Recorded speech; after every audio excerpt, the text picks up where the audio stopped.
ନମସ୍ତେ ସାଙ୍ଗମାନେ, କଟକର ଐତିହାସିକ ବାଲିଯାତ୍ରା ଦେଖିବା ପାଇଁ କାଲି ଆମେ 5 ଜଣ ସାଙ୍ଗ ବାହାରି ପଡ଼ିଲୁ। ବାଲିଯାତ୍ରା ପହଞ୍ଚିବା ପରେ ଆମେ ଅନେକ ଷ୍ଟଲ, ଅନେକ ଦୋଳି ବସି ମଜା ନେଲୁ। 1 ଘଣ୍ଟା 2 ଘଣ୍ଟା ବୁଲିବା ପରେ ଆମେ 5 ଜଣ ସାଙ୍ଗମାନେ କଥା ହେଲୁ ଯେ ଆରେ ଏ ବର୍ଷ ତ କଟକକୁ ଗୋଟାଏ ନୂଆ ଥିମ୍ ନେଇ ଆସିଛି ଜଳପରୀ, ଚାଲ ଦେଖିବାକୁ ଯିବା।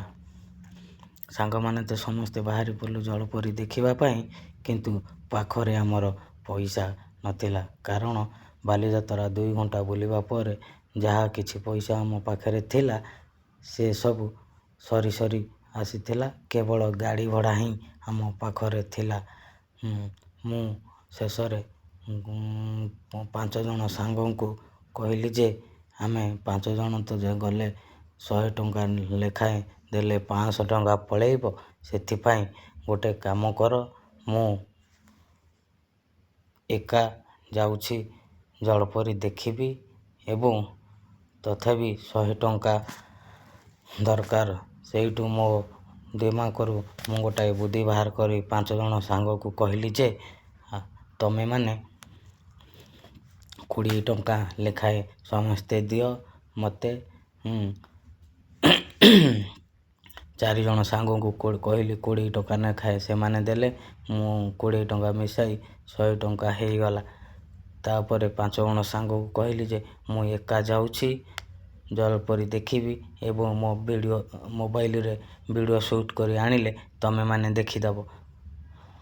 ସାଙ୍ଗମାନେ ଟିକେ ହସିଦେଲେ, କହିଲେ ଆରେ ତୁ ତ ବଡ଼ ଚାଲାକ ଅଛୁ, ତୁ ଜଳପରୀ ଦେଖିବୁ ଆମଠାରୁ ପଇସା ନେଇ। ମୁଁ କହିଲି ଆରେ ସାଙ୍ଗମାନେ, ଆଉ ୟାଠାରୁ ଦ୍ୱିତୀୟ ରାସ୍ତା ଆମ ପାଖରେ କିଛି ନାହିଁ। ସମସ୍ତଙ୍କୁ ଦେଖିବାକୁ ହେଲେ ଏହି ଉପାୟରେ ହିଁ ଜଳପରୀ ଦେଖିପାରିବା। ତମ ଇଚ୍ଛା, ଦେଖିଲେ ଦେଖ, ନହେଲେ ନାହିଁ, ଚାଲ ଗାଡ଼ି ଧର, ଚାଲ ରୁମ୍କୁ। ତାପରେ ସାଙ୍ଗମାନେ କହିଲେ ନା ନା ନା ନା, ତୁ ଯାହା କହୁଛୁ ସେଇଆ ହିଁ କରିବା। ସମସ୍ତେ 20 ଟଙ୍କା ଲେଖାଏଁ ଦେଲେ। ମୁଁ ବି 20 ଟଙ୍କା ମିଶାଇ ଗଲି, ଜଳପରୀ ଦେଖିଲି, ଭିଡ଼ିଓ ସୁଟ୍ କରି ମୋ ସାଙ୍ଗମାନଙ୍କୁ ଦେଖେଇଲି।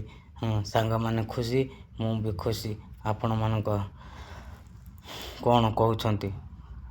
ଆପଣମାନଙ୍କ କମେଣ୍ଟରେ ମାଧ୍ୟମରେ ମୋତେ କହିବେ। ଆମେ ଯାହା କଲୁ ଠିକ୍ କଲୁ ନା ଭୁଲ କଲୁ? ରଖୁଛି, ଗୁଡ଼୍ ବାଏ।